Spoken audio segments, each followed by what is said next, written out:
इस समय भारत की ओर सारा विश्व आशा से देख रहा है। यह केवल इसकी अर्थव्यवस्था तक ही सीमित नहीं है। वैश्विक स्तर पर केवल भारत से ही यह अपेक्षा की जा रही है कि वह यूक्रेन रूस युद्ध को रुकवा सकता है। हालांकि इसके साथ साथ एक चिंताजनक स्थिति भी बनी है। वह यह कि देश की राजनीति और राजनीतिक दलों के मध्य संवाद, सहयोग और संवेदना लगभग पूरी तरह अनुपस्थित हो चुकी है। जो सत्ता में रह चुके हैं वे वहां पहुंचने की बहुत जल्दी में हैं, लेकिन इसके लिए व्यवस्थित प्रयास करने के स्थान पर वे निराशा और हताशा को ही व्यक्त करते रहते हैं। अपरिग्रह को लोकसेवक का आभूषण मानने वाले महात्मा गांधी के देश में अपने को उनकी विरासत का उत्तराधिकारी घोषित करने वाले नेता जब सत्ता में आए तो इस तथ्य को भूल गए। वे गांधी जी के मूल्यों से अलग हट गए। जनसेवा के स्थान पर अपनी और अपने परिवार की सेवा तक सीमित हो गए। उनमें से अधिकांश संग्रहण की चकाचौंध में इस तरह घिरे कि उनकी पीढ़ियां भी उसी राह पर आगे बढ़ी। अनेक ऐसे परिवार राजनीति में उभरे जिन्होंने सत्ता में पहुंचकर अकूत धन संग्रह किया। उनकी अगली पीढ़ी ने वह शान ओ शौकत और रुतबा देखा और सत्ता में पहुंचने को अपना जन्मसिद्ध अधिकार मान लिया। व्यक्तिगत भौतिक संग्रहण के साये में लोक सेवा नहीं हो सकती और उस अवस्था में अहंकार का बढ़ना कोई रोक नहीं पाता। ऐसी स्थिति में जीवन में शालीनता और जनता के प्रति उत्तरदायित्व बोध स्वार्थ के बोझ तले दब जाता है। भारत के अधिकांश राजनीतिक दल इसमें उलझ चुके हैं। कुछ नेताओं और नेता संतति की भाषागत अशालीनता उनकी सत्ता पाने की व्याकुलता को ही प्रदर्शित करती है। राहुल गांधी का उदाहरण हमारे सामने है। गत दिनों अदालत ने उन्हें एक समुदाय के खिलाफ अनुचित भाषा के प्रयोग का दोषी माना। इसके लिए उन्हें सजा सुनाई। परिणाम स्वरूप संसद की सदस्यता से हाथ धोना पड़ा। इसके खिलाफ कांग्रेस सहित तमाम विपक्षी दलों की ओर से जो सतही विरोध के स्वर उठाए जा रहे हैं उसका कारण समझ पाना कठिन नहीं है। आज देश में अधिकांश दलों और राजनेताओं का लक्ष्य भी किसी भी तरह सत्ता में पहुंचने तक सीमित हो गया है। उन्हें यह समझना होगा कि सत्ता में पहुंचकर जनसेवा कर पाना ही एकमात्र विकल्प नहीं है।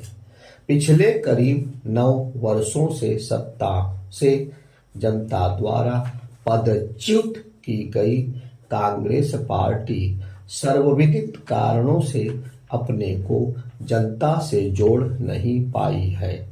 वह एक सक्षम विकल्प बनने की दिशा में भी आगे नहीं बढ़ सकी है।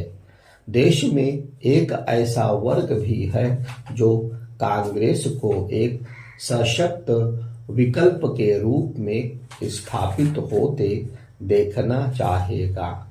लोकतंत्र में नागरिकों को अपने विचार मत का सत्ता पक्ष तो चाहिए ही, वे एक सजग, सक्रिय और सतर्क विपक्ष की उपस्थिति भी अवश्य देखना चाहेंगे। जनता यह भी चाहेगी कि इस देश में पक्ष और विपक्ष दोनों ही गांधी जी को अपनाएं, उनके द्वारा स्थापित मूल्यों को वर्तमान संदर्भ में समझें। स्वार्थ केंद्रित राजनीति यहाँ नहीं चलेगी। जो सत्ता में लौटने को व्यग्र हैं, उनके लिए भी भूल सुधार और मार्ग परिवर्तन के सूत्र गांधी जी के विचारों के अध्ययन और समझ से ही मिल सकेंगे। अभद्र भाषा किसी भी संदर्भ में स्वीकार नहीं हो सकती। यह आश्चर्यजनक है कि गांधी जी के देश में भी उन्हीं का नाम लेकर सत्ता में पहुंचकर लोक सेवकों ने न केवल गांधी को भुला दिया वरन उनके सिद्धांतों को भी तिलांजलि दे दी। दिल्ली और पंजाब में तो उनका चित्र सरकारी कार्यालयों से भी हटा दिया गया। सत्ता में छलबल से तो पहुंचा जा सकता है, पर जनमानस को समझ लोगों के हृदय में उतर जाना सबके बस की बात नहीं। 3 जून 1926 को गांधी जी ने यंग इंडिया में सर्वोच्च कोटि की स्वतंत्रता के साथ सर्वोच्च कोटि के अनुशासन और विनय की आवश्यकता का महत्व समझाते हुए कहा था कि अनुशासन और विनय से मिलने वाली स्वतंत्रता ही हर व्यक्ति की वास्तविक स्वतंत्रता होगी, जिसे कोई छीन नहीं सकेगा। संयमहीन स्वच्छंदता संस्कारहीनता की द्योतक है। इस समय भारत का लोकतंत्र उस स्थिति में पहुंच गया है जिसमें ज्यादातर राजनेताओं ने भाषा और व्यवहार की शालीनता को पूरी तरह तिलांजलि दे दी है। अपने को समय समय पर गांधी जी का उत्तराधिकारी घोषित करने वाले जनप्रतिनिधि उनके इन शब्दों से पूरी तरह अनभिज्ञ दिखाई पड़ते हैं कि लोक सेवक नम्रता की पराकाष्ठा दिखाएं।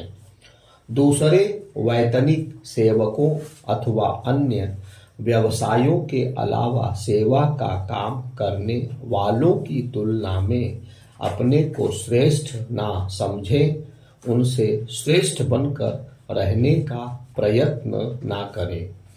दुख की बात है कि राहुल गांधी ने जनसंवाद में भाषा की शालीनता के महत्व को नहीं समझा। इस प्रकरण में भारत की राजनीति की एक और बड़ी कमी सामने आई। न्यायालय की गरिमा पर अनावश्यक और लज्जाहीन प्रहार किया गया। न्यायालय के किसी भी निर्णय को सरकार द्वारा प्रभावित बताना सारी न्याय व्यवस्था का अपमान है। ऐसा करने का अधिकार किसी को नहीं होना चाहिए। राहुल गांधी प्रकरण में यह प्रवृत्ति खुलकर चर्चा में आई है। न्याय व्यवस्था में कितनी ही कमियां क्यों ना हो, उसकी नीयत पर संदेह प्रकट करना आत्मघाती ही होगा। इस दिशा में भी आवश्यक कदम उठाए जाने चाहिए।